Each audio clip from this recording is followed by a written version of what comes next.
అందరికీ నమస్కారం. శ్రీమద్ భగవద్గీత ఆధ్యాత్మిక రహస్యాలు అనే శీర్షిక ద్వారా శ్రీ త్రినాథ్ గారు ధారావాహిక ప్రసంగం చేస్తున్నారు. వారి ధారావాహిక ప్రసంగంలో ఈరోజు 236వ ప్రసంగం చేస్తున్నారు. శ్రీ త్రినాథ్ గారికి స్వాగతం. శ్రీమద్ భగవద్గీత ఆధ్యాత్మిక రహస్యాలు కార్యక్రమాన్ని వీక్షిస్తున్నటువంటి సోదర సోదరి మనులు, గీతా ప్రేమికులు, తత్వాభిలాషులు, పరమాత్మ ప్రేమికులు, సత్యాన్వేషకులు, ధర్మాన్ని ప్రేమించే వాళ్ళు అందరికీ కూడా నమస్కారం. శ్రీమద్ భగవద్గీత ఆధ్యాత్మిక రహస్యాలు, ఈ రహస్యాల ద్వారా అద్భుతమైనటువంటి మనకి ఆధ్యాత్మిక ప్రపంచం మనకు అర్థమవుతుందండి. ఇప్పటి వరకు మనము ఆధ్యాత్మిక లోకములో ఇంత విస్తృతంగా మనం వెళ్ళలేదు. అసలు ఆధ్యాత్మికం అంటే ఏమిటో కూడా మనకి ఇప్పటి వరకు స్పష్టత లేదు. మనకి ఆధ్యాత్మికత అనే పదం వాడుతున్నాం. ఆధ్యాత్మిక గ్రంథము, ఆధ్యాత్మిక గురువు, ఆధ్యాత్మిక సంస్థ, ఆధ్యాత్మికత ఈ విధంగా వాడుకుంటున్నాం. కానీ అసలు ఆధ్యాత్మికత అంటే నిర్వచనం ఏమిటి అనేది కేవలం శ్రీమద్ భగవద్గీత మాత్రమే ఇవ్వడం జరిగింది. ఆధ్యాత్మికత అంటే ఏం చెప్పింది? త్రైవిద్య అంది. త్రైవిద్య అంటే ఒకటి ఆత్మ విద్య, రెండు భగవంతుడు అంటే పరమాత్మ విద్య, మూడవ విద్య సృష్టి చక్రం యొక్క విద్య, కాల చక్రం యొక్క విద్య, సృష్టి నాటక రంగం అంటారు. అర్థమైందండి? ఈ సత్య, త్రేత, ద్వాపర, కలి అనబడేటువంటి 4 యుగాలు, ఈ 4 యుగాలలో ఆత్మలు ఏ విధంగా వారి యొక్క సంస్కారాల ఆధారంగా భ్రమణము చేస్తారు, అదేవిధంగా పరమాత్మ ఈ సృష్టి మీద ఎప్పుడు ఆ విధంగా దివ్యమైనటువంటి అవతరణ చేస్తారు అన్న విషయాన్ని స్పష్టము చేసేదే ఆధ్యాత్మిక విద్య. 13వ అధ్యాయంలోని 11వ శ్లోకం ఎప్పటికీ మర్చిపోకుండా ఆధ్యాత్మికత నిర్వచనం స్పష్టంగా చెప్పడం జరిగింది. అధ్యాత్మ జ్ఞాన నిత్యత్వం అన్నాడు. నిత్యము, ఆధ్యాత్మికతలోనే నీకు నిత్యము అన్న పదము మీకు అప్లికబుల్ అవుతుందండి. ఆధ్యాత్మికత లేకుండా మీరు నిత్యము, సదా, సతతము అని భగవద్గీతలో ఎన్నో శ్లోకాల్లో ఉన్నప్పటికీ తస్మాత్ సర్వేషు కాలేషు మాం అనుస్మర అన్నాడు. సర్వేషు కాలేషు అంటే సర్వావేళ, సర్వావస్థల యందు అని కదండి. ఎల్లప్పుడూ మనము ఆ విధంగా ధార్మికంగా అంటే భౌతికము, ధార్మికం అంటే భౌతికము, అన్ని పనులు మానేసుకుని, అర్థమైందండి? ఆ విధంగా 24 గంటలు మనము ఆ విధంగా చేయొచ్చా? పరమాత్మ గురించి, భగవంతుడి గురించి పూజలు కానీ, పునస్కారాలు కానీ, ఈ ఆధ్యాత్మికతలోనే అది మనకి కుదురుతుందండి. అర్థమైంది? అందుకనే ఆధ్యాత్మికత, సదా, సతతము మరియు నిత్యము, ఈ 3 పదాలు కూడా ఉన్నాయి భగవద్గీతలో. 26 శ్లోకాలు ఉన్నాయి. దీనిని అక్యురేట్ గా అర్థం చేసుకోవాలి అంటే ధార్మిక జ్ఞానంలో మనం అర్థం చేసుకోలేం, ధార్మిక దృష్టికోణంలో మనం అర్థం చేసుకోలేం. ధార్మిక దృష్టికోణంలో ఉన్నవాడికి ఆధ్యాత్మికత తెలియదండి. ధార్మికతలోనే పూర్తిగా మునిగిపోయిన వాడికి ఆధ్యాత్మికత అంటే అది కూడా ధార్మికం అనుకుంటాడు. దానికి ప్రత్యేకమైన అర్థము, దీనికి దానికి భూమికి ఆకాశానికి ఉన్నటువంటి అంత అంతర్యం ఉందన్న సంగతి తెలియదు. కానీ ఆధ్యాత్మిక జ్ఞానములో, ఆధ్యాత్మిక కోణములో అర్థం చేసుకున్న వ్యక్తికి ఆధ్యాత్మికత అంటే ఏమిటి, ఆ యొక్క ప్రయాణం ఆత్మానుభవము, పరమాత్మానుభవము, అదేవిధంగా రాజయోగం అనే ప్రక్రియ ద్వారా సంస్కార పరివర్తన, ఈ మార్గములో నడిచేటువంటి వారికి ధార్మికత అంటే ఏమిటో తెలుస్తుంది. అర్థమైందండి? కానీ ఆ మార్గంలో నడిచే వాళ్ళకి ఆధ్యాత్మికత అంటే తెలియదు. అంటే ధార్మికము అనేది లిమిటెడ్ అన్నమాట. ఎందుకంటే అనేక ధర్మాలు ఉన్నాయి కదా. ధర్మాలు అనేక ధర్మ, జైను ధర్మం ఉంది, సిక్కు ధర్మం ఉంది, ఇస్లాం ధర్మం ఉంది, క్రైస్తవ ధర్మం ఉంది, హిందూ ధర్మం అంటున్నారు. కానీ ఆధ్యాత్మికత ఒక్కటి గుర్తుపెట్టు, శ్రీమద్ భగవద్గీత 100% ఆధ్యాత్మిక గ్రంథం. దానిని ఎవరైనా ఇది భౌతిక గ్రంథముగా, ఒక ధర్మానికి మాత్రమే సంబంధించిన గ్రంథముగా ఎవరైనా కానీ, ఎంత పెద్ద వ్యక్తి అయినా కానివ్వండి, అది ఆ విధంగా తీర్మానించినట్లయితే అర్థమైందండి, అది గీత ఉన్నటువంటి ఆ స్పిరిట్ కి విరుద్ధం అని చెప్పి అర్థం చేసుకోండి. గీతలో అటువంటి ఎటువంటి విధంగా కూడా భగవంతుడు చెప్పలేదు. నేను ఒక ధర్మానికి చెందినటువంటి భగవంతుణ్ణి కేవలము కొద్ది మందికి మాత్రమే ఈ భగవద్గీత వర్తిస్తుందని చెప్పలేదండి. అర్థమైందండి. ధార్మికతలో మనము ధార్మికతలో ఉండి భగవంతుడు ఒక్కరే అని మనం అనడానికి అవకాశం లేదు. గుర్తుపెట్టి ఇంకొక విషయం, ధార్మిక మార్గంలో నడుస్తూ నా హిందూ ధర్మము, నా హిందూ భగవంతుడు, నా నా ఉద్దేశంలో వీరు భగవంతుడు, ఫలానా దేవీ దేవత స్వరూపం భగవంతుడు, ఫలానా సాధువు సంతువు మహామండలేశ్వరుడు భగవంతుడు, లేక ఈ ధర్మ స్థాపకులు భగవంతుడు, ఈ విధంగా భావిస్తూ మీరు ఆధ్యాత్మికత గురించి అస్సలు మీరు ఏమి కూడా అర్థం చేసుకోలేదు. గుర్తుపెట్టుకోండి. అందుకని ఆధ్యాత్మికత చాలా బ్రాడ్ గా ఉన్నటువంటి ఆ కాన్సెప్ట్ అన్నమాట. ఇంకోటి ధార్మికంలోనండి ఎన్నో విషయాలు మనం అర్థం చేసుకుంటాం. ఎన్నో విషయాలు మనం ప్రార్థనలో ఓం నమః శివాయ అంటాం. ఉదాహరణకి అర్థమైందండి. అంటే అర్థం ఏమిటి? ఓం నమః శివాయ అంటే అర్థం ఏమిటి? భగవంతుడా, ఈశ్వరుడు, శివ, నేను నీకు నమస్కరిస్తున్నాను. ఓం నమః నారాయణాయ నమః అంటాం. ధార్మికంలో ఈ విధంగా మనం ప్రార్థన చేస్తాం. నారాయణుడు భగవంతుడు, అదేవిధంగా ఈశ్వరుడు భగవంతుడు, అలాగే ఇద్దరు భగవంతులు ఉన్నారన్నటువంటి ఒక గట్టి నమ్మకం ఉంది. అందుకని చూసారా, ఈశ్వరుని నమ్ముకునేటువంటి వాళ్ళందరూ కూడా శైవులు అంటారు. అదేవిధంగా నారాయణుడిని నమ్ముకునేటువంటి వాళ్ళందరినీ కూడా వైష్ణవులు అంటారు. ఒకరేమో ఈ విధంగా నామాలు పెట్టుకుంటే, ఒకరు ఈ విధంగా నామాలు పెట్టుకుంటారు. అర్థమైందండి. అంటే ఇక్కడ మనకి ఈ యొక్క ధార్మిక జగత్తులోనే ఇటువంటి విధంగా నడుస్తుంది. కానీ ఒక్కసారి ఆధ్యాత్మిక దృష్టికోణంలో ఓం నమః శివాయ, ఓం నమః నారాయణాయ నమః ఈ యొక్క ఒక్కసారి అర్థం చేసిన ప్రయత్నం చేయండి.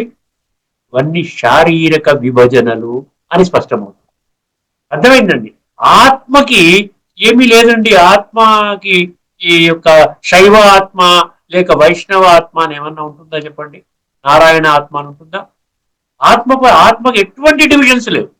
కులము, మతము, జాతి, రంగు, రూపు, ఉన్నవాడు, లేనివాడు, నల్లవాడు, తెల్లవాడు, స్త్రీ, పురుష, భాష, దేశము, ఏ డివిజన్ అయినా తీసుకోండి, ఆత్మకి వర్తించదు.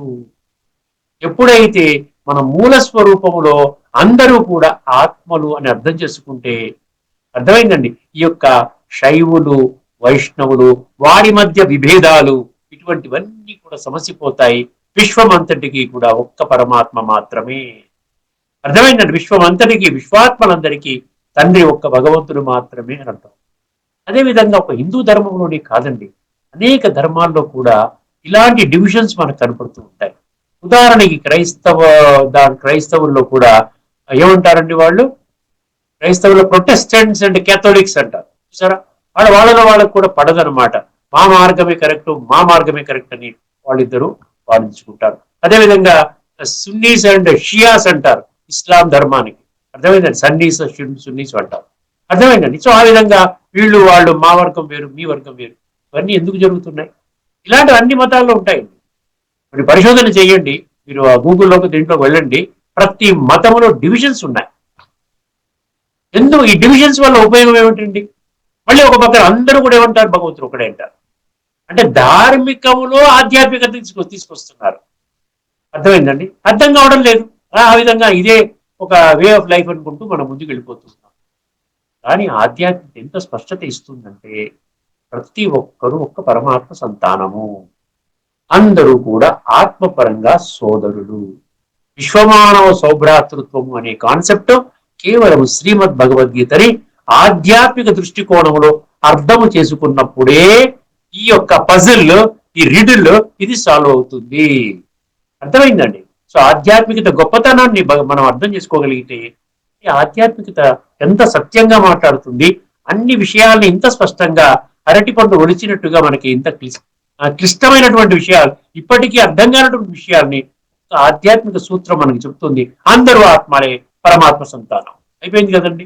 ఎవరు వైష్ణవ, ఎవరు శైవ, ఎవరు ప్రొటెస్టెంట్, ఎవరు క్యాథలిక్స్, ఎవరు సున్నీసు, ఎవరు షియాసు, ఎవరు ఈ విధంగా చేసుకున్నాం. ఒక్కసారి శరీరాన్ని కానీ చాలించినట్లయితే ఈ డివిజన్స్ అన్ని పోతాయి. ఒక్కసారి కులము లేదు, మతము లేదు, జాతి లేదు, వర్ణము లేదు, రంగు రూపు ఏమీ లేదు. అర్థమైందండి. అందుకనే భగవంతుడు ఎందుకు వచ్చి ఏం చెప్తున్నాడంటే, భగవంతుడు ఇదే చెప్తున్నాడు. ఈ విధంగా తగాదాలు పడుతూ ఉంటే ప్రపంచానికి భగవంతుడు ఒక్కడైనా ఎట్లా ప్రూవ్ చేస్తారండి? నా భగవంతుడు మీ భగవంతుడు అనుకుంటే ఏ విధంగా మనం ప్రూవ్ చేయగలుగుతాం? అది కేవలము ఆధ్యాత్మిక సిద్ధాంతాన్ని స్పష్టంగా అర్థం చేసుకున్నప్పుడు మాత్రమే ఈ క్లారిటీ చాలా స్పష్టంగా ప్రతి ఎవరికైనా చెప్పొచ్చండి. ఎందుకంటే సత్యం కదా. సత్యాన్ని మనం చెప్పడానికి ఏ విధంగా సంకోచించక్కర్లేదండి. ఏమండి, భగవంతుడిని సూర్యుడితో పోల్చారు గీతలో, అర్థమైందండి. రవి అనేటువంటి పదం వస్తుంది ఒక శ్లోకంలో. అందులో సూర్యుడు ఏ విధంగా విశ్వాత్మలందరికీ, విశ్వములో ఉన్నటువంటి ప్రతి ఒక్క జీవికి ఆ వెలుగుని నింపుతున్నాడో ఒకే సూర్యుడు, అదే విధంగా పరమాత్మ, ఒకే ఒక్క పరమాత్మ విశ్వాత్మలందరికీ కూడా నేనే తండ్రిని అంటున్నాడు. సో ఆ విధంగా తండ్రి బిడ్డల సంబంధాన్ని అర్థం చేసుకుని ఈ యొక్క డివిజన్స్ నుంచి మనం బయటపడి యూనిటీ ఇన్ డైవర్సిటీ. యూనిటీ ఏంటి? పరమాత్మ సంతానము. ప్రతి ఒక్కరిని ఆత్మపరంగా చూసినట్లయితే వారి పట్ల గౌరవ భావం ఉంటుంది. లేకుండా ఉంటే దైహిక ఈ డివిజన్స్ ని మనం చూసామనుకోండి, వాడు నా కులము కాదు, అంటరాని వాడు, తక్కువ జాతి వాడు, వాడికి భాష లేదు, వాడు ఏమాత్రము కూడా ఎకనామికలీ చాలా వీక్ ఫెలో, వాడితో నేను సమవుజ్జిగా ఉండలేను, ఇటువంటి అన్ని వచ్చేస్తాయి. అర్థమైందండి. ఒకసారి నేను మౌంట్ అబూలో ఒక చక్కటి ఒక సీన్ చూశానండి. మౌంట్ అబూలో ఆల్ ఓవర్ ఇండియా కాన్ఫరెన్స్ జరుగుతూ ఉంటాయి, అందరూ వస్తూ ఉంటారు, పోతూ ఉంటారు. వైజాగ్ లో నేను ఉన్నానప్పుడు, వైజాగ్ లో ఈ గ్యాస్ సిలిండర్లు, ప్రతి సిలిండర్ మనం ఫోన్ చేస్తే వాళ్ళు బుక్ చేస్తే సిలిండర్ వచ్చి ఇంటికి వచ్చి ఇస్తారు చూసారా, ఆ విధంగా సైకిల్ మీద పెట్టుకుని ఒక అబ్బాయి వచ్చేవాడు ప్రతి ఇంటికి. ఎప్పుడన్నా మనం ఫోన్ చేస్తే ఆయన వచ్చి డెలివరీ చేసి వెళ్ళిపోయేవాడు. ఆయన కూడా బ్రహ్మకుమారి ఆ విధంగా అండర్స్టాండ్ చేసుకుని ఒక బ్రహ్మకుమారుడిగా ఉన్నాడు, ఎంతో ఎంతో కాలం బట్టి ఉన్నాడు. అర్థమైందండి. మౌంట్ ఆబూలో ఇంకొక వ్యక్తి వచ్చారు, ఆయన గ్యాస్ సిలిండర్ల ఫ్యాక్టరీ ఓనర్, ఆయన కూడా బ్రహ్మకుమారుడే. వాడిద్దరూ భుజం మీద చేయి పెట్టుకుని ఆ విధంగా నడుస్తున్నారు. ఇతనేమో సైకిల్ మీద గ్యాస్ సిలిండర్ అమ్ముకునేవాడు, వచ్చి ఇంటింటికి సప్లై చేసి ఆ 10 రూపాయలతో ఇచ్చేవాడు ఆ రోజుల్లో. నేను ఎప్పుడో 20-30 సంవత్సరాల క్రితం సంగతి చెప్తున్నాను, 20 సంవత్సరాలు కనీసం. అర్థమైందండి. సో ఇద్దరు కూడా ఒకటేంటి, ఆత్మపరంగా ఈయన ఫ్యాక్టరీ ఓనర్లు కాదు, ఆత్మపరంగా ఈయన వంటరోతు కాదు, ఈ చిన్న చిన్న మనిషి కూడా కాదు. ఎందుకంటే చనిపోయే సమయంలో ఇద్దరిని కాల్చేస్తారు, ఇద్దరి శరీరాలు బూడవుతాయి, ఇద్దరి ఆత్మల ప్రయాణము, నీవు ఫ్యాక్టరీ ఓనర్వి కాబట్టి నీకు చక్కటి జన్మనిస్తున్నాను, వీడు తక్కువ ఆదాయం ఉన్నటువంటి వాడు సైకిల్ మీద సిలిండర్ మీద రోజుకి 10 సిలిండర్లు వేశాడు అనుకోండి, రోజు ఒక్కొక్కరు 10 రూపాయలు ఇస్తే ఆ రోజుకి 100 రూపాయలు సంపాదించుకుని చాలా తక్కువ వాడు, వీడిని నేను పక్కన పెడుతున్నాను భగవంతుడు అంటున్నాడా? సమూహం సర్వభూతేషు నమే ద్వేష్యోస్తి న ప్రియ ఏ భజించితు మా పత్య మయితే తేషు చాప్యహం అన్నాడు. అర్థమైందండి. ఎవరైతే నా పట్ల సంపూర్ణమైన అవగాహనతో నా మీద బలి అవుతారో వారి మీద నేను బలి అవుతాను అంటున్నాడు. ఎంత చక్కటి పెడిచాడు భగవంతుని. ఆ విధంగా ఆ ఇద్దరిని చూస్తుంటే నాకు, ఈయన ఫ్యాక్టరీ ఓనరు, ఈడేమో సైకిల్ మీద సిలిండర్ వేసేవాడు, ఎట్లా ఉన్నారు? ఇద్దరికి జ్ఞానం ఉంది కాబట్టి ఆ విధంగా కౌగలించుకున్నారు, ఒకరినొకరు భుజాల మీద వేసుకున్నారు, నడుస్తున్నారు. ఈ పాయింట్ ఎక్కడ ఎందుకు చెప్తున్నాను అంటే, ఇక్కడ దైహికంగా, ధార్మికంగా, భౌతికంగా అనేక డివిజన్స్ ఉన్నాయి. ఈ డివిజన్స్ నుంచి సమూలంగా దూరం చేసేది కేవలం ఆధ్యాత్మిక జ్ఞానం మాత్రమే. ఇక్కడితో మనం ఈ ఆధ్యాత్మికత, ధార్మికత అన్న విషయాలు, మరికొన్ని విషయాలు మనం తదుపరి ఎపిసోడ్ లో మనం చర్చించుకుందామండి. ఇప్పుడు మన కొత్త అంశం ఏదైతే తీసుకున్నామో, ఏం తీసుకున్నామండి? భగవంతుడి యొక్క ఆదేశం ఏంటి? నీవు కర్మ చెయ్యి, కానీ కర్మ యొక్క ఫలితానికి నీవు ఆ దాని మీద ఆధారముతో కర్మ చెయ్యొద్దు అన్నాడు. ఈ ప్రక్రియలోనే మనం 2-3 ఎపిసోడ్స్ మనం పూర్తి చేసుకున్నాము. ఇప్పుడు ఇదే విషయాన్ని మనం కొనసాగించుకుంటూ మరొక శ్లోకాన్ని మేము ఉంచబోతున్నాం. ఇది 5వ అధ్యాయంలోని 12వ శ్లోకం. 5వ అధ్యాయంలోని 12వ శ్లోకం జ్ఞాన కర్మ సన్యాస యోగం, కర్మ సన్యాస యోగం. దీన్ని కర్మ సన్యాస యోగం. 4వ అధ్యాయం పేరు జ్ఞాన కర్మ సన్యాస యోగం. 3వ అధ్యాయం పేరు కర్మయోగం. ఇవన్నీ కూడా కర్మల గురించి చెప్తున్నారు అనమాట. కర్మ సన్యాసం అంటే ఏంటి, కర్మ యోగం అంటే ఏమిటి అనే ఒక విశ్లేషణ మీకు ఈ అధ్యాయంలో మనకి లభిస్తుంది. ఒక్కసారి ఈ శ్లోకాన్ని వినండి. 5వ అధ్యాయంలోని 12వ శ్లోకం. యుక్త కర్మఫలం త్యక్త్వా శాంతిమాప్నోతి నైష్టికీం అయుక్త కామకారేణ అయుక్త కామకారేణ ఫలే సక్తో నిబధ్యతే. ఇక్కడ ఏంటంటున్నాడంటే ఎంత స్పష్టంగా అంటే మనకున్న సంశయాలన్నీ నివృత్తి చేస్తున్నాడండి. ఈ డైమెన్షన్స్ లో భగవంతుడు చెప్తున్నాడు చూసారా.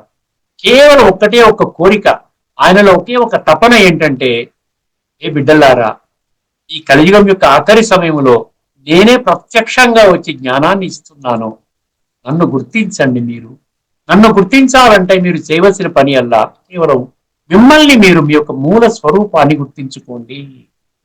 మీరు దేహము కాదు, మీరు దేహముని నిరూపించలేరు. ఎంత గొప్ప సైంటిస్ట్ అయినా నేను దేహాన్ని అని నిరూపించలేడు. ఏ శాస్త్రము కూడా నిరూపించలేదు, ఏ ప్రవచనకర్త కూడా నిరూపించలేడు.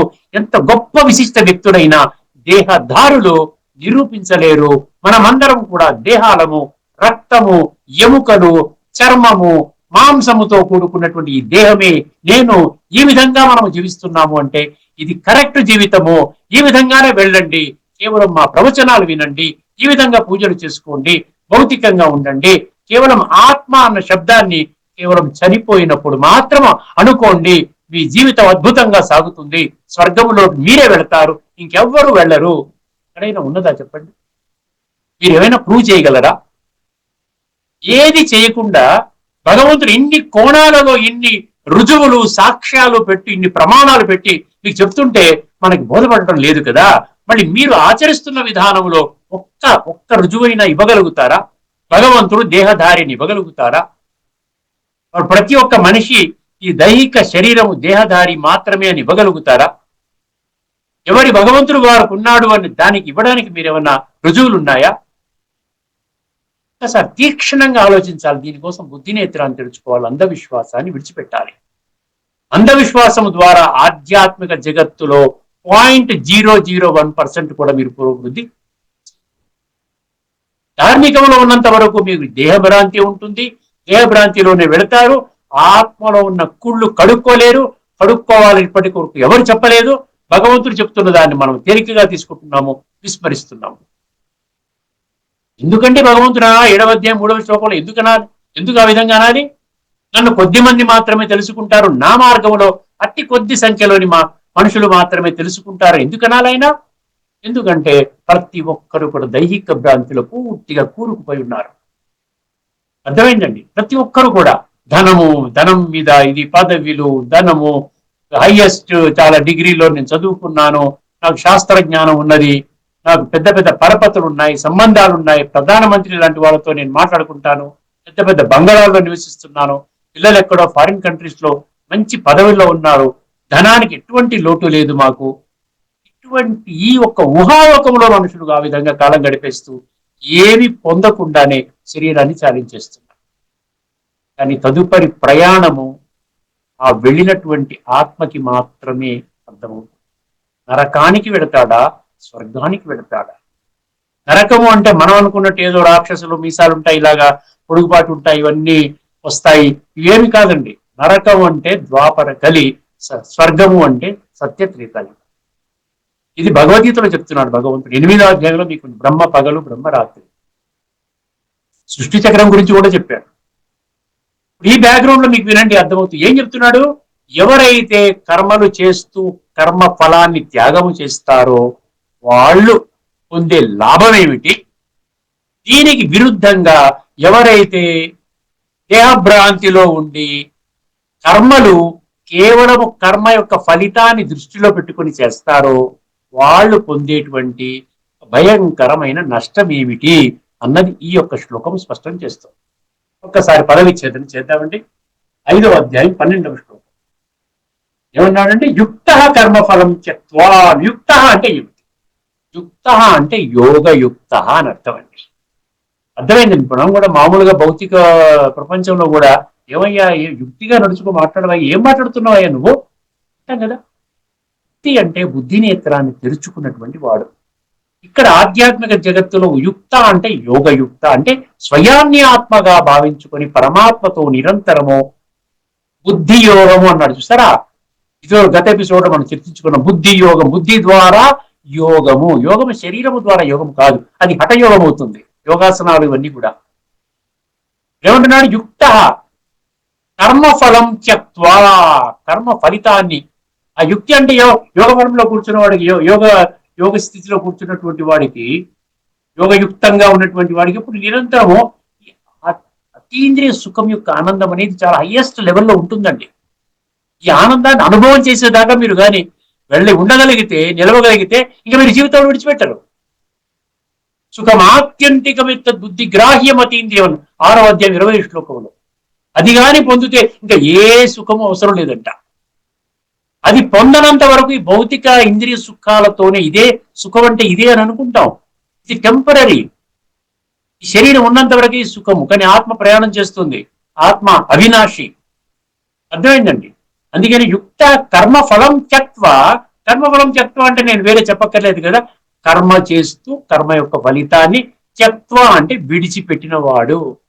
దేని ఆధారంగా? యోగయుక్తుడు అంటే పరమాత్మతో కనెక్ట్, రాజయోగ ప్రక్రియ ద్వారా చక్కగా పరమాత్మ నుండి శక్తులు, గుణాలు, ఆ విధంగా జ్ఞానం ఆధారంగా తీసుకుంటూ అంధవిశ్వాసాన్ని సమూలంగా విడిచిపెట్టి బ్యూటిఫుల్ గా, వండర్ఫుల్ గా యుక్త కర్మఫలం త్యక్వ శాంతిమాప్నోతి, వాడు శాంతిని పొందుతాడంట. నైష్ఠికీం అన్నాడండి, ఇది చాలా ముఖ్యమైన పదం. నైష్ఠికీం శాంతి. నైష్ఠికం అంటే ఏమిటి? యుక్త కర్మఫలం త్యక్వ శాంతిమాప్నోతి నైష్ఠికీం. ఇప్పుడు నైష్ఠికీం అంటే ఏమిటి? నైష్ఠికం అనే పదం ఎక్కడి నుంచి వచ్చిందంటే నిష్ఠ. నిష్ఠ అంటే ఏంటి? స్టడీ. స్టడీ అంటే కాన్స్టెంట్, అంటే ఎల్లప్పుడూ, అంటే ఎల్లప్పుడూ ఉండేటువంటి శాంతి అంటున్నాడు. స్టడీ పీస్ అన్నమాట. Always I'm in peaceful state అన్నమాట. అది నైష్ఠికీం శాంతి అంటున్నాడు. ఎవరు పొందుతారంట? యుక్త కర్మఫలం త్యక్వ శాంతిమాప్నోతి నైష్ఠికీం. రెండు పంక్తులు అయిపోయాయండి. యుక్త కర్మఫలం త్యక్వ శాంతిమాప్నోతి, ఆప్నోతి అంటే పొందుతాడు, అనుభవం చేస్తాడు. నైష్ఠికీం, నైష్ఠికీం శాంతి. మనం బయట ఏదో మామూలుగా మనకు అనుకున్నది జరిగితే కాస్త శాంతిగా ఉంటాం, ఏదో గుడికి వెళ్ళి కూర్చుంటే కొంచెం శాంతిగా ఉంటాం, ఏదో మనకు నచ్చిన సినిమా చూస్తే కొంచెం శాంతిగా ఉంటాం, ఏదో తెలిసిన వాడు మన ఇంటికి వస్తే కొంచెం శాంతిగా ఉంటాం, ఏదో విధంగా ఒక పార్టీకి వెళితే కొంచెం శాంతిగా ఉంటాం, ఏదో పెళ్లికో దేనికో వెళ్ళి అక్కడ అందరితో పలకరిస్తుంటే కొంచెం శాంతిగా ఉంటాం. కానీ ఈ శాంతి కాన్స్టెంట్ గా ఉండదు. ఇది నైష్ఠికీం శాంతి అనబడదు. అందుకని అక్కడ నైష్ఠికీం అనే పదం ఎందుకు వాడాడు? అక్కడ శాశ్వత శాంతి అని అర్థం అనమాట. స్టడీగా ఉండే శాంతి అంటే మధ్యలో ఎటువంటి విధంగా అలజడి వచ్చినా కూడా ఆ శాంతి వెళ్ళదు. ఎందుకు? అతను ఎక్కడున్నాడు? యోగయుక్త స్థితిలో ఉన్నాడు. పరమాత్మ నుండి అద్భుతమైన శాంతి సాగరుడు తండ్రి, శాంతి సాగరుడు నుంచి శాంతిని తీసుకుంటున్నాడు. శాంతి వైబ్రేషన్స్ అన్ని వెళ్తున్నాయి, శాంతి స్వరూపంగా మారాడు. అందుకనే ఫస్ట్ పదం ఏమన్నాడు? యుక్త. యుక్త కర్మ ఫలం త్యక్వ శాంతిమాప్నోతి నైష్ఠికీం. తర్వాత అయిపోయిందండి. ఎవరైతే కర్మ ఫలాన్ని త్యాగం చేశాడో వారి గురించి క్లియర్ గా చెప్పాడు కదా, నైష్ఠికీం శాంతిని పొందుతాడు, రూపాయి ఖర్చు లేకుండా. ఇప్పుడు మూడో పదము 4వ పంక్తి చూద్దాం. అయుక్త. అక్కడ యుక్త అన్నాడు, ఇక్కడ అయుక్త. అయుక్త కామకారేణ. కామకారేణ కర్మలు చేయటం, కామనలు, కోరికలు తీర్చుకోవడానికి కర్మలు చేస్తాడు. కోరికలు అంటే భౌతిక ఇంద్రియ సుఖాలను, ఈ యొక్క సుఖాలను అనుభవం చేయడం కోసం ఆయన కామనలు చేస్తాడు, అంటే కర్మలు చేస్తాడు. అయుక్త కామకారేణ ఫలేసక్తో. ఫలము, ఆ కర్మ చేసిన కర్మ యొక్క ఫలం యొక్క ఆసక్తి ఉంటుంది. అంటే కర్మ యొక్క ఫలితాన్ని ఆశించి కర్మలు చేస్తాడు. కర్మల ఫలితం నాకు అక్కర్లేదు, నేను చేస్తున్నానంటే భగవంతుడు ఒక సత్య సందేశం లేదు కదా ఆయనకి. భగవంతుడు ఒక పరిచయం ఉందా ఆయనకి? ఆత్మ పరిచయం ఉందా? కాలచక్ర పరిచయం ఉందా? ఆధ్యాత్మిక దృష్టికోణంలో అసలు స్పష్టత ఉందా? ఏమీ లేదు. అయుక్త అన్న అదిగా అయుక్త. అయుక్త అంటే ఏంటి? దైహిక భ్రాంతిలో 100% నేను దేహము అని గడిపేవాడు. యుక్త అంటే నేను ఆత్మని, ఇది నా దేహం అని గడిపేవాడు. యుక్త అయుక్తకి రాత్రికి పగలకు ఉన్నంత భేదం, భూమికి ఆకాశానికి ఉన్నంత భేదం. అయుక్త కామకారేణ. కామకారేణ అంటే కోరికలు తీర్చుకునేటువంటి కర్మలు ఏం చేస్తాడు? ఫలేసక్తో. ఫలేసక్తో అంటే ఫలం యొక్క ఆసక్తితో. నిబధ్యతే అనేసాడు. చూసారు ఒక్కసారి, అక్కడ నైష్ఠికీం శాంతి అని అన్నాడు, ఇక్కడ నిబధ్యత అంటే బంధింపబడతాడు, అంటే కార్మిక్ బాండేజ్ లో వెళ్ళిపోతాడు. ఒక్కసారి ధార్మిక బాండేజ్ లో వెళితే ఏమవుతుంది? ఫలితము కరెక్ట్ గా ఉంటే నవ్వుతాడు, ఫలితము విపరీతంగా జరిగితే ఏడుస్తాడు. దీనివల్ల ఏమవుతుంది? కర్మ ఖాతా అంటారు చూసారా, ఇప్పటికే ఎన్నో జన్మల నీచ నికృష్ట భ్రష్ట దుష్ట పాప కర్మల ఆధారంగా ఆత్మలో నిక్షిప్తము కాబడిన తమో ప్రధాన సంస్కారాలు ఇప్పటికీ కుళ్ళిపోయి ఉన్నాయి. ఆ సంస్కారాలను బాగు చేసుకోవడానికి టైం ఉంటుంది అటువంటి వ్యక్తికి?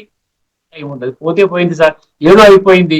ఈ యొక్క మళ్ళీ ఏమంటారు, మానవ జన్మ అతి దుర్లభము, 84 లక్షల జీవరాశులలో ఒక మనిషికి మాత్రమే భగవంతుడు బుద్ధి నేత్రాన్ని ఇచ్చాడంటారు. అన్ని కూడా చెప్తారంటే చాలా కాంట్రడిక్షన్స్ ఉంటాయండి.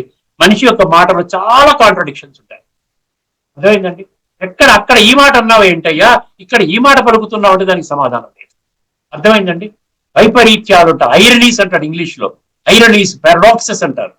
అర్థమైంది? అంటే ఏంటి? రెండు విధాలుగా మాట్లాడితే రెండు నాలుకల ధోరణి అంటాం చూసారు తెలుగులో. ఆ విధంగా అది కరెక్ట్, ఈ విధంగా ఇది కరెక్ట్. అక్కడ జాతస్య హిద్రువో మృత్యువు చెప్పినప్పుడు మనిషి ఖచ్చితంగా పుట్టినవాడు ప్రతి ఒక్కడు జన్మిస్తాడు, పుట్టినవాడు మరణిస్తాడు, మరణించిన వాడు ఖచ్చితంగా మళ్ళీ మరణిస్తాడు. ఈ ప్రాసెస్ నడుస్తూనే ఉంటుంది, ఇది అనివార్యము, దిస్ ఇస్ ఇన్ఎవిటబుల్ అంటే అక్కడ అది చెప్తారు. మళ్ళీ ఇక్కడ ఏమంటారు, ఆత్మ పరమాత్మ లీనమైపోతుంది అంటారు, అస్తిత్వాన్ని పోగొట్టేస్తారు. అంటే అక్కడ అలా చెప్పేవయ్యా, ఇక్కడ ఇలా చెప్పేవయ్యా అంటే ఇది శాస్త్రం చెప్పిందని వదిలేస్తారు. ఆలోచించండి కాస్త. కొన్ని మీకు ఇన్పుట్స్ మాత్రమే ఇస్తున్నాము. భగవంతుడు ఏం చెప్తున్నాడు? సత్య అసత్య మధ్యలో ఉన్న భేదం ఏమిటి, ధర్మ అధర్మ మధ్యలో ఉన్న భేదం ఏమిటి, ఆ యొక్క భేదాన్ని తెలుసుకోవాలంటే బుద్ధి నేత్రం తెలుసుకుంటే అర్థమవుతుంది. అయుక్త కామకారేణ ఏమన్నాడండి? అయుక్త కామకారేణ ఫలేసక్తో నిబధ్యత అంటే కార్మిక్ బాండేజ్ అంటే ఇంకా కర్మఖాతాన్ని పెంచుకుంటున్నాడు. ఏ కర్మఖాతాన్ని దించుకోవడం భగవంతుడు రాజయోగాన్ని నేర్పిస్తున్నాడు, అదే కర్మఖాతాన్ని ఇంకా పెంచుకుంటూ ఉంటే ఎట్లా పెంచుకుంటూ ఉంటారో గుర్తుపెట్టుకోండి. మీ యొక్క క్వాలిటీ ఆఫ్ లైఫ్ ఈ జన్మలోనూ బాగుండదు, టెన్షన్ లోనూ రకరకాల సమస్యల వలయంలో చిక్కుకుంటారు, అశాంతిగా దుఃఖంతో ఉంటారు. తర్వాత రాబోయేటువంటి కొత్త కాలచక్రం ఏదైతే ప్రారంభం కాబోతుందో, సత్య త్రేత ద్వాపర కలియనబడి దాంట్లో మీరు సత్యలో రారు, త్రేతాలో రారు, ద్వాపరంలో కూడా రారు. చివరికి ఇంత కుళ్ళ పెట్టుకుంటున్నాం కదా, ఏ కలియుగంలో ఒకటో రెండో జన్మలు తీసుకుని ఆ విధంగా అష్టకష్టాలు పాలవుతారు. ఇప్పుడు చూడండి, మూడు రకాల వస్త్రాలు ఉన్నాయంటాడు. అర్థమైందండి? అద్భుతమైన దైవీ సంస్కారాలతో కూడుకున్న వస్త్రము, అది సత్యత్రేతాయుగాలు. తర్వాత మధ్యస్థంగా ఉన్నటువంటి మనుషులుగా గుర్తింపబడుతున్నటువంటి మంచి వాడు ఉండేవారు. 100 సంవత్సరాల క్రితం మా తాతగారు ఎంత బాగుండేవారండి, వారి తాతగారు ఇంకా బాగుండేవారు అంటారు కదా. 100-150 సంవత్సరాల క్రితం బాగుండేవాళ్ళు, ఇప్పుడు ఎలా ఉంది పరిస్థితి? మళ్ళీ అడ్వాన్స్మెంట్, సైంటిఫిక్ అడ్వాన్స్మెంట్స్ ఎలా ఉన్నాయి? మొబైల్ ఫోన్తో ఇక్కడ నుంచి ఒక క్షణంలో అమెరికాలో ఉన్న మనిషితో మాట్లాడేయచ్చు, వీడియో కాన్ఫరెన్స్ చేయొచ్చు, రకరకాల జూమ్ కాల్స్ ఇప్పుడు మనం చేస్తున్నట్టుగా. ఇవన్నీ సాధనాలు ఉంటే, సాధనాలు ఉన్నప్పుడు ఆటోమేటిక్ గా మనకు కన్వీనియన్స్ ఉండాలి. ఎంతో కన్వీనియన్స్ పెంచినప్పుడు మనకు సమయం మిగలాలి కదా. కానీ దానికి తోడు ఎన్నో రెట్లు బిజీ చేసుకుంటూ అసలు మంచి పనులు చేసుకోవడానికి సమయం లేకుండా పనికిరాని విషయాలు, ఏదైతే ఆత్మలో ఉన్న కొన్ని కడగలేనటువంటి కర్మలు, దాని యొక్క ఫలితాన్ని దృష్టిలో పెట్టుకుని చేసే కర్మలని కూడా దీనిలోనే బిజీ అయిపోయి ఒక ఆధ్యాత్మిక చింతన కోసం ఎవరైనా మంచి మాటలు చెబితే, లేదండి చాలా బిజీగా ఉన్నామండి, చాలా మునిగిపోయి ఉన్నాం, అస్సలు తీరిక లేదని ఇస్తాం. ఒక్కసారి ఈ శ్లోకాన్ని వినండి, మీకు అర్థమై ఉంటుంది. యుక్త కర్మఫలం త్యక్త్వా శాంతిమాప్నోతి నైష్టికీం అయుక్త కామకారేణ ఫలేసక్తో నిబధ్యతే బంధించడం అనమాట. నిబధ్యతే ఉండకూడదు, ఆ యొక్క కర్మఖాతాన్ని తొలగించుకోవాలి, కర్మ సంబంధంలోకి రావాలి, కానీ కర్మ బంధనంలోకి రాకూడదు. ఇది ఈ శ్లోకం వెల్లడించిన లోతైన తత్వము. ఇప్పుడు ఒకసారి భగవద్గీత ద్వారా ఈ శ్లోకములో 5వ అధ్యాయం 12వ శ్లోకంలో భాష్యకారులు ఏమి రాసుకున్నారు ఒకసారి చూద్దాం. జాగ్రత్తగా వినండి. నిష్కామ కర్మయోగి, అక్కడ యుక్త అన్నదానికి చెప్పాడండి. నిష్కామ కర్మయోగి, ఇక్కడ దీన్ని బట్టి ఇక్కడ ఏమొస్తుందంటే, నీవు ఖచ్చితముగా కర్మ చెయ్యాలి అంటుంది. కర్మ చెయ్యాలి, కర్మ యోగం గురించి చెప్తున్నాడు భగవద్గీతలో, కానీ కర్మ సన్యాసం గురించి చెప్పలేదండి. మీకు రాబోయే ఎపిసోడ్స్ లో మీకు ఇంకా స్పష్టమవుతోంది. కర్మని విడిచిపెట్టి, మీరు ఇల్లు వాకిలు విడిచిపెట్టి భార్య బిడ్డల్ని రోడ్డు మీద పడేసి వాళ్ళ మీ దిక్కునోళ్ళు మీరు చూసుకోండి, నాకు అర్థం కావట్లేదు, నేను మాత్రం ఒక ఆధ్యాత్మిక చింతనలో వెళ్ళిపోతున్నాను, అడవికి వెళ్ళి తపస్సు చేసుకుంటాను అని ఈ విధంగా మనం చూస్తున్న వర్తమాన ప్రపంచంలో చూస్తున్నాం చూసారా, దానిని భగవద్గీత భగవంతుడు కానీ సమర్థించడం లేదు. నిష్కామ కర్మయోగి కర్మ ఫలములను త్యజించి భగవత్ ప్రాప్తి రూపమైన శాంతిని పొందును. భగవత్ ప్రాప్తి రూపమైన శాంతిని పొందును అంటే భగవంతుడు శాంతి సాగరుడు, నేను వారితో కనెక్ట్ అయ్యాను, మనసు బుద్ధితో సంబంధాన్ని జోడించాను, అక్కడి నుంచి శాంతి ప్రవహిస్తోంది, నేను శాంతి స్వరూపంగా మారాను. అది నైష్టికీం శాంతి. కర్మ ఫలాసక్తుడైన వాడు రెండవ కేటగిరీ, రెండు కేటగిరీస్ గురించి చెప్తున్నారు. కర్మ ఫలాసక్తుడైన వాడు ఫలేచ్ఛతో, ఫలం యొక్క ఇచ్ఛతో, ఫలేచ్ఛతో కర్మలను ఆచరించి బద్ధుడగును. ఇదండి ఈ యొక్క విషయము, ఈ యొక్క శ్లోకంలోని లోతైన తత్వం. ఇక్కడితో మనం ఈ చర్చను ముగించుకుందామండి. తదుపరి ఎపిసోడ్ లో మరొక అద్భుతమైనటువంటి శ్లోకం వెల్లడించినటువంటి లోతైన తత్వాన్ని మీ ముందుకు తీసుకుని వచ్చే ప్రయత్నం చేస్తానండి.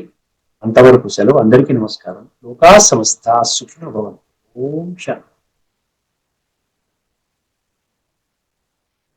శ్రీమద్ భగవద్గీత ఆధ్యాత్మిక రహస్యాల తత్వాన్ని, ఆ తాత్విక సారాన్ని విపులంగా విశ్లేషించిన శ్రీ త్రినాథ్ గారికి ధన్యవాదాలు.